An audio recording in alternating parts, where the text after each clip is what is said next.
Hello, so today I'm talking about how you can survive the January gym frenzy.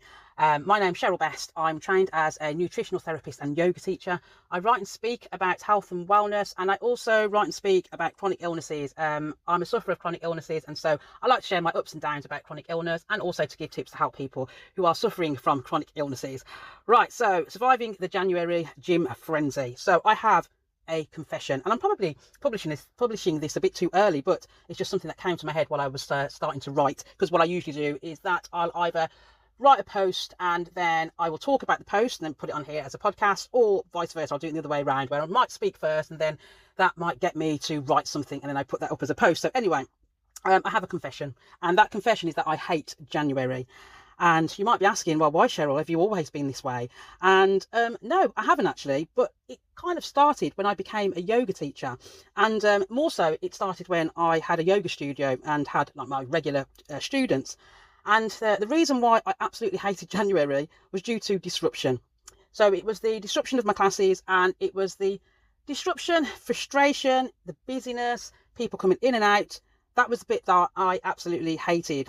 And so it was the disruption as well and frustration that it would cause to my regular students, people that had been coming to me for months and for years. And you know, it's horrible because, you know, actually, I remember starting off saying to people, I really don't like January. And they'd be like, why? And it's like, well, you're going to see why. You'll see why I don't really like January's. And then after a while, those students were coming up to me and then they'd be saying, oh, God, it's January, Cheryl. You know what that means. And, you know, a lot of them wouldn't hold back. So they'd tell me how they would feel about it.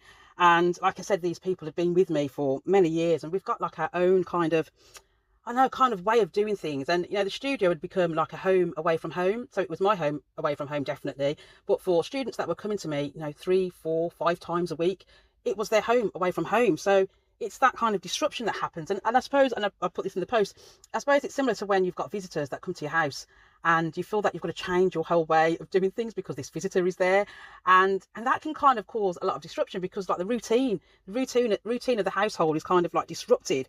And that's how it would feel in the studio. It would really feel like this whole disruption to the studio just for 1 month. And so for me, I absolutely hated January. Now, for a lot of gyms, it's a completely different story. And, you know, with gyms, they work really hard on January. And I see why they do it, because January is a nice time of the year financially. And it was financially for me. You know, it's that time when you're going to make some moolah, you know, people are going to be coming in and it's a nice payday. It is. But for me, I would rather have had less money. I really would have rather had less money because I wanted consistency and I like progression. I don't like it that people are coming in for January and then that's it, you don't see them again. And for me, you know, that's the difference between what I had in my studio and my kind of, I suppose, ethos of the studio, was that I wanted to see progression. I don't want people to come and then I take their money and then they fail. And for a lot of gyms, that's what they want. You know, they want these tons of people to come in knowing that most of them are not going to stick it out and kind of taking their money for it. And I don't like that, you know. So for me, I would prefer for people to join after January, and that meant that people were joining away from New Year's resolutions. And so, have you ever made a New Year's resolution? And it might be that you're still doing these now. Are you? Well, possibly not. So I probably thought so, that you probably wouldn't be still doing those New Year's resolutions now. And, you know, you're not the only one. I'm exactly the same. So join the club. I've done it myself. And so there's no judgment on my part. I'm not judging you saying, oh, you're really bad because you can't stick to new goals and new habits, because we've all done it. And so, you know, when I had my studio in January, I knew that out of 100 people, maybe at least 20 people would stick it out for more than a month. So the other 80, they're gone. Poof, gone. Absolutely gone. And, you know, they may have gone somewhere else, because it might be that my style of class wasn't suitable for them, or they just didn't enjoy the environment of the classes. But I'm pretty sure that most were serial New Year resolutionists. And that's really sad, really, isn't it? It's really sad that, you know, they just do these things every single year, and probably with all good intentions to, you know, to do the thing, to get fit, to go to the gym and to stick out this habit, but they don't stick it out. And that is pretty sad. So my message to you is, don't wait until the new year, right? If you've got things that you want to do for your health, it may be that you are like myself, suffer of chronic illnesses, and you're in pain every day, and maybe you've been told if you go out and do some walking, that might help, or if you go to the gym, or, you know, join some classes that might help. And you're probably thinking, yeah, okay, but do you know what? I'll save it. I'll save it for next month. Or, oh, I'll do it in a few months' time. Or if you're listening to this now and it's maybe November time and January's coming, you might be thinking to yourself, well, I'll do it in the new year. But why wait? Don't wait for the new year. And in fact, I think it puts a lot more pressure on yourself when you start these things in the new year, because it's this thing where I've got to do it.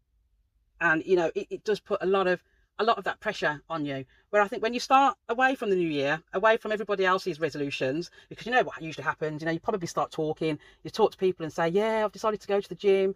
And, you know, then you feel like you've got to keep that thing up because you've told other people, but it might be that you don't like the gym, and that's absolutely fine. But why don't you just start these things, have these things in your mind to say, yeah, the goal is I want to get fit and I'm going to do it now. I'm going to start doing it tomorrow. And I don't need to go to the gym to do an hour's workout.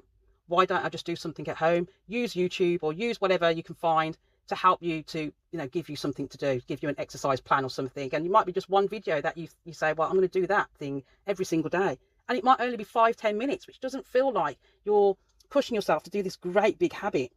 So I would say that there's no better time to start but now. So don't feel that you have to wait for the new year, where it might be most likely that by waiting until then and kind of like putting off things all the time, it might mean that you might fail this thing, and we don't want to fail. We don't want to fail. So you don't need to wait for January. Why don't you start now? Start now. Okay, so I'm going to finish up there. You have a wonderful, wonderful day. And if you have been thinking about something, do it now. Go and do it now. Don't wait. Start now. Right, you take care. Right, bye-bye.